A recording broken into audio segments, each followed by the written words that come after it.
Dear viewers, আজকে আমরা লাউ ভাজি করব। লাউ ভাজি করার জন্য আমরা প্রথমে লাউটি ধুয়ে খুব সুন্দর করে পরিষ্কার করে নিয়েছি। এবং একটা জিনিস আপনারা অবশ্যই খেয়াল করবেন যে লাউটি কিন্তু আমি খোসা ছাড়াইনি, এটা আমি লাউটি খোসা সহ ভাজি করব। এতে আমাদের যেমন লাউয়ের পুষ্টিগুণ এবং গুণাগুণ অক্ষুণ্ণ থাকবে, তেমনি আমাদের খেতে মজা লাগবে। এখানে কাটছি আমি কিছুটা অংশ, দেখুন এই বাটিটিতে কেটে রেখে দিয়েছি আপনাদের দেখার জন্য।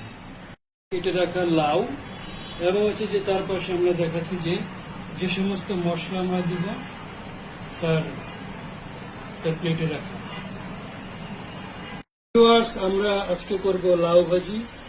লাউ ভাজির জন্য আমরা একটি প্যানে দিয়ে দিলাম পরিমাণ মতো তেল। আসার পর আমরা দিয়ে দিচ্ছি 2টা শুকনো মরিচ, দিয়ে দিচ্ছি পেঁয়াজ,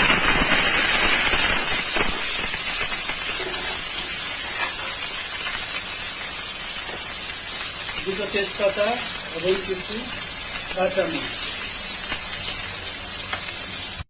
ডিয়ার ভিউয়ার্স, এই অবস্থায় দিয়ে দিচ্ছি আমরা কিছু আস্ত জিরা।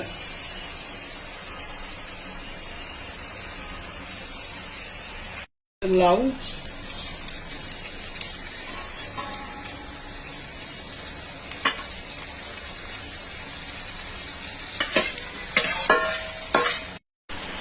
ভিউয়ার্স দিয়ে দিচ্ছি আমাদের পরিমাণ মতো হলুদ এবং লবণ।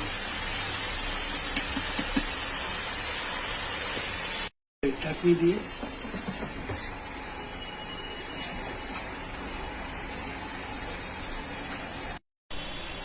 আলাদা করে পানি অ্যাড করার প্রয়োজন হয় না, কারণ লাউটা যখন সিদ্ধ হয়ে আসে তখন নিচ থেকে পানি ছেড়ে দেয়, ওই পানিতেই সিদ্ধ হয়ে যায়।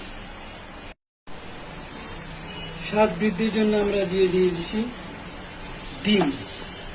ডিম ফেটে দিয়ে দিলাম।